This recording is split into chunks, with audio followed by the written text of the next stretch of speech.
শীতকাল এসেছে আর পিঠে পুলির ধুম। মানে চারিদিকে এখন খালি শুধু পিঠে পুলি আর পিঠে পুলি। তাহলে সবাই খেয়ে কি বলল, কেমন হয়েছে দেখে নাও আজকের ভিডিওটা।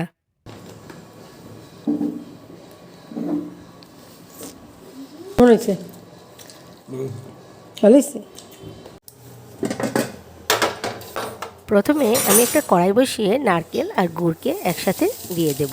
তার সাথে সামান্য একটু জলের ছিটা দিয়ে এটাকে একটু নাড়াচাড়া করে নেব। তাহলে দেখতে পাচ্ছ তোমরা কেমন হচ্ছে। এইভাবেই এটাকে হালকা হাতে নাড়াচাড়া করে করে আমি এটাকে এবার নামিয়ে নেব। নারকেল খাওয়াটা যেমন শরীরের জন্য ভালো, নারকেল হজম করাটাও একটু কষ্ট। তাই আমি বেশি বেশি পরিমাণ করলাম না, অল্পই করলাম, যাতে একবারেই খেয়ে এটা শেষ হয়ে যায়। বারবার খেলে হজম নাও হতে পারে। তারপর সকালে ভিজিয়ে রেখেছিলাম চাল, সেটা ছিল দেশি চাল। বিকেলের দিকে আমি একটু ঝরা দিয়ে একটু রোদের দিকে রাখলাম, যাতে চালের জলটা একটু শুকিয়ে যায়।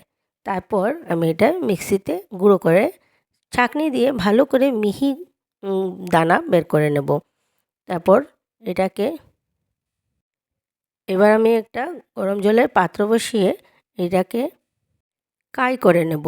যেভাবে কাই করতে হয় সেভাবেই ফুটন্ত জলের মধ্যে চালের গুঁড়ো দিয়ে নাড়াচাড়া করে আমি এটা কাই রেডি করে নেব। তারপর এটা ভালো করে নাড়াচাড়া করার জন্য আমি এটা নামিয়ে নিলাম। একটা থালের মধ্যে ঢেলে ভালো করে ময়ান দেব। ময়ানটা এভাবেও দেব না যাতে এটা অতিরিক্ত শক্ত হয়ে যায়, আর এত কমও দেব না, মিডিয়াম ময়াম দেব। আর মিডিয়াম প্রেশার দিয়ে এভাবে দুটো লিচি করে নিয়েছি। এটাকে প্রথমে রুটির মতন বেলে নিতে হবে। সামনে একটু চালের গুঁড়া ছিটিয়ে নিলাম যাতে নিচে না লেগে থাকে। হালকা হাতে প্রেশার করে আমি এটাকে রুটির মতন গড়ে নেব। বেশি প্রেশার দিলে ভেঙে যেতে পারে, আর কম প্রেশার দিলে আবার এটা ভারী হয়ে যেতে পারে। বেশি ভারী থাকলেও চলবে না, বেশি পাতলা হয়ে গেলেও চলবে না। রুটি থেকে মানে দুটো রুটি যেভাবে হয় সেভাবে একটু ভারী রাখতে হবে। তারপর নারকেল গুঁড়াগুলোকে সুন্দর করে একদম স্প্রেড করে দেব। তারপর এটাকে ফোল্ড করে নেব। দেখতেই পাচ্ছ তোমরা কীভাবে আমি ফোল্ড করছি। একটু হালকা হাতেই করতে হবে, যেহেতু চালের গুঁড়ো ফেটে যেতে পারে। তার জন্য একটু হালকা হাতে এটাকে ফোল্ড করে নিতে হবে। দু সাইডের মাথাটা বন্ধ করে দেব, তাহলে না হলে নারকেল গুঁড়াগুলো বেরিয়ে আসবে। হালকা হাতে একটু চাপ দিয়ে এটাকে সেট করতে হবে। এদিকে পিসগুলোকে আমি চাকু দিয়ে সুন্দর করে একই সাইজের করে কেটে নেব। এটা একটু চটজলদি রেসিপি, যাতে একটা একটা করে মানে ডিজাইন না করে এভাবে চটজলদি অল্প সময়ের মধ্যে অনেকগুলো পিঠে তৈরি করে নেওয়া যায়।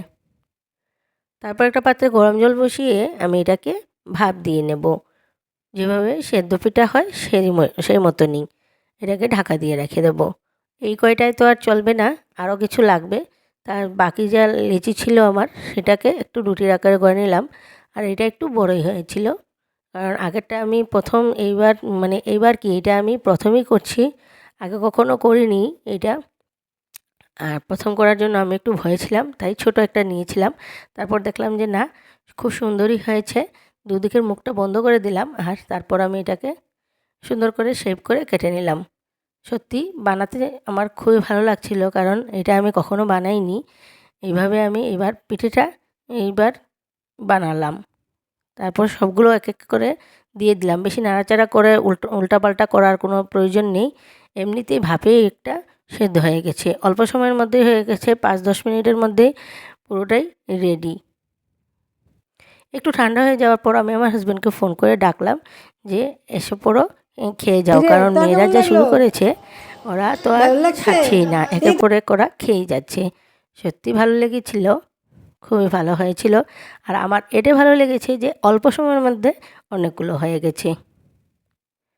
এটা একটা একটা করে ডিজাইন করে তৈরি করার দরকার নেই, অনেকটা একসাথেই হয়ে যায়। আর দেখতেও ভালো লেগেছিলো, দেখতে মনে হয়েছিল খাজার মতন। তাহলে আজকের মতন আর এইটুকুই। তোমরা সবাই সুস্থ থাকবে, ভালো থাকবে, টাটা বাই বাই, দেখা হচ্ছে নেক্সট ব্লগে।